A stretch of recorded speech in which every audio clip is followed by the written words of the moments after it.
But one of what did WWE try to spoil us with was the UK Championship tournament. Oh yeah. We're not going to go over every match, but these are my standout matches. Tyler Bate versus Tucker. I think it's the best match of round one. Yeah, it was. Because I actually didn't know who was going to win. Mark Andrews versus Joseph Connor, which I thought was pretty good. Is Mark Andrews Mandrews, by the way, in TNA? Is that Mandrews? Yeah. Okay, I was trying to figure out who the hell that was. Yeah, he's from TNA. And then we had Pete Dunne versus Mark Andrews, which was amazing. Yeah. And then Pete Dunne versus Tyler Bates was a great story finish. And these are the stars I think got pushed super hard. Wolfgang, Tyler Bate, obviously the guy who won it, obviously got pushed hard. Trent Seven, his tag team partner in Progress, who, is it me or does he look like Jason Momoa? He did. Yeah, okay, good. I was going like, you look like straight up Jason Momoa. Straight up Aquaman right now. It's the beard, right? Yeah. Joseph Connors. Michael Cole must be super high on Joseph Connors. Well, he did great calling, by the way, that night. That night, I was like, when I saw Michael Cole, I'm like, oh, goddamn, Cole's doing commentary. Fine, and then, like, he actually did. I was like, dude, this is probably the best commentary Cole did since Beast in the East. Because he was good in that one, too. I think when it comes to certain special events... I think when it comes that Vince isn't at that event, and it's just... He can call the match how he sees it. He can actually call a wrestling match. Because he's called back... Like, when him and Taz were color commentaries together, he wasn't bad. No, he wasn't bad. He was just hampered because he had Taz, who was supposed to be the play-by-play guy. But, like, no, Cole was probably, like... I was, like, surprised, like, holy crap, Cole's actually calling a match pretty damn good. Not once have I seen him screw up a move.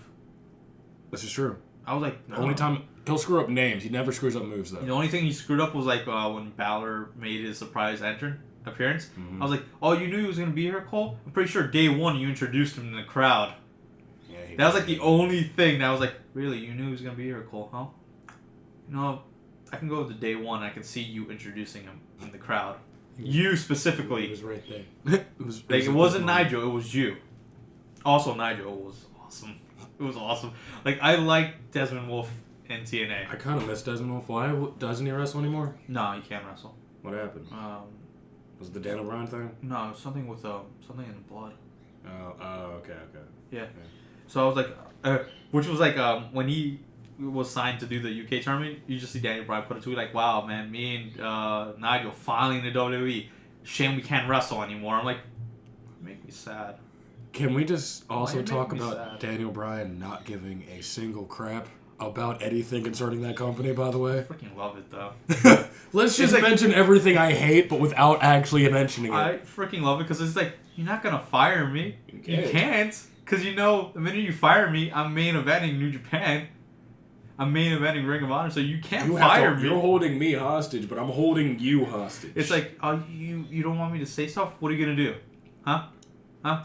Nothing? So he just low-key says things and pisses everybody off. And he'll wait like at least a month in between to say something. I love Daniel Bryan not giving a shit. It's my favorite Daniel Bryan now. Oh, man. But the UK tournament, the biggest Joseph star. Connors. Yeah. I watched a little bit of WCPW sometimes. Yeah. He is nice. The rivalry between him and Drew Galloway, I like it.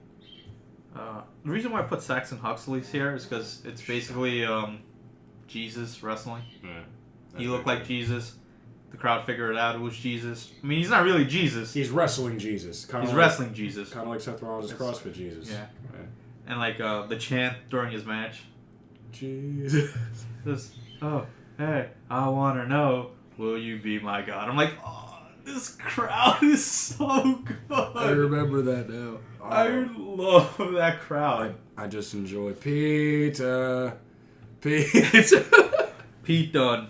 Like, he didn't win, but he was the one that came out there looking like the biggest superstar. Oh, man, he's the shiniest star there.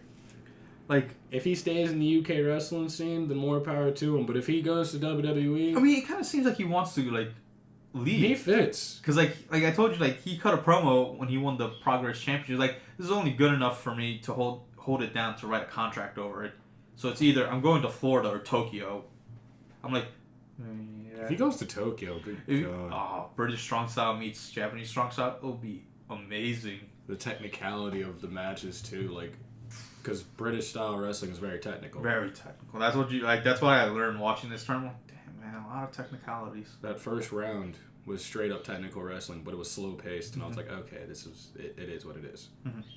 Everything after that first round of matches. Oh boy. Oh man. Why are you breathing? But like Pete Dunne just reminds me. I remember when Regal was super heel in like 2009 or 8. 8, yeah. Yeah. Yeah. But like he was like already aging up. So he couldn't do anything. Yeah. Pete Dunne just reminds me of that heel Regal. You just put it on a young body. I feel like that's probably his idol anyway. I mean, for British wrestlers, it'd be like William Regal and like who else? I mean, Triple H adopted a British style. So. But like, I'm just like, I look at Pete Dunne like you are the next coming of Regal. Yeah. And like, you see how like Regal always like looks like pissed off at Dunne, like God damn it, Peter. Tweet like when you throw a party and your pop's pissed off. I'm like. And Pete Dunne has the most uncaring face I've ever seen on anybody. Just like that air of, go ahead, I'm gonna beat your ass if you touch me. He is literally my favorite wrestler to come out of this tournament. Like bar none. Like I want this guy on the main roster. I'm a big Joseph Connors guy at the moment, so like that's what I'm saying. Like these stars pushing, like they're pushing the right people. Like I want to see Trent Seven and Tyler Bate do a tag team.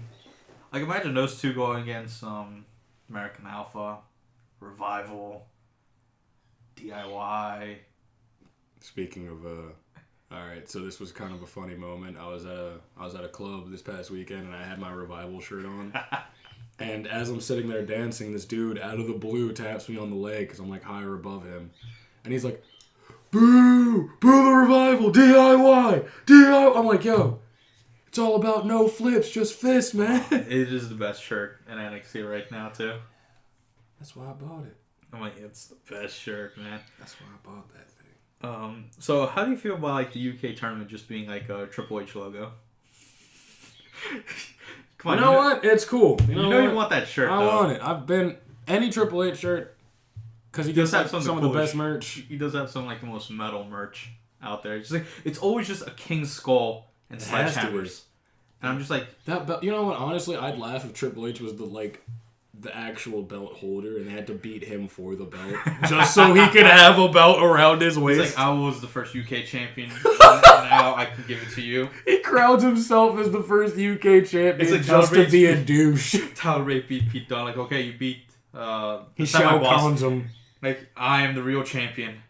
Takes off his suit like, yeah, I'm ready. Like, oh, God, no. Oh, God, no. Triple H, when were you champion? Now. Look at the belt. Look at me. This is my belt. He is right. But also the one thing that was great in this UK tournament was seeing Tommy End debut. Yeah. That was cool as hell. Isn't he going to be in NXT soon? Yeah. Like Tommy End debuting and seeing Neville. I'm getting super high on Neville now. I'm like, this guy can skip the cruiserweight soon and just go to the main event. Like, he weighs a good 203, 204-ish. I'm just like, you can just go to the main event, man. Like, with this gimmick... With just heel Neville, yes. Heel Neville works as a main event gimmick. See, the problem is, though, a lot... Because, again, the cruiserweights are on Raw. A lot of heel champions are kind of chicken shits. Yeah. Like, how do you... I kind of... You know what? I like Kevin Owens. I'm currently wearing a Kevin Owens shirt. Yeah. Excuse me. But ever since he's held this title, he's looked like a weak dude. Yeah. Like, IC champion Kevin Owens looked like he would murder you if you looked at his title. NXT champion Owens did murder you. He would murder you. He did murder you. But Universal champion Kevin Owens, oh, I need my best friend's help to hold things. It's like, I'm scared for Joe. Because, no. Like, NXT Joe, like, he... That's why he needs to go to SmackDown. He was killing people and not caring. Which is why it took Shinsuke all the way out. It's like prime Joe. Like 07 Joe. No, 08. Yeah, 07 Joe when Kurt Angle debuted and he was just like, you're not taking me off the top of the mountain I just reached. Oh, you get murdered. Going back to New Japan, like Young Bucks coming with all the belts, and Yumi just made that comparison. I finally found out the belt, the one white belt. It's a super kick. Yeah. Yeah, I found out. I was like, when you listen to the English commentary, he actually says like it's a super kick party belt. I'm like, sure, just make your own belt. Who cares, man? You already have 3 other belts. I'm not gonna argue. They were gonna call them. They were basically doing like the whole $1 Million Man thing. Like this is our belt, and I dare somebody to take it. But it was cool seeing like 4 belts, 3 of them being different company. Super Junior Tag Team, Ring of Honor, PWG, Super Kick Party. Just seeing them come out. I'm confused about where that. They're coming out like with 4 belts each. I'm like, that's fucking cool. And I think they lost the PWG ones recently. Did they? Oh. Because I only see them with the Ring of Honor and then Super Kick ones on. That's fine. Like, they had a kick-ass entrance with those 4 belts. That was good enough. And their pants were straight up belts. When I noticed it, I was like, wait, there's a whole bunch of belts. That's funny. So, that was UK tournament. I want to know what they're going to do with the belt. We'll find out soon enough, I suppose, Yeah. Maybe they'll be defending it at Insane Championship Wrestling.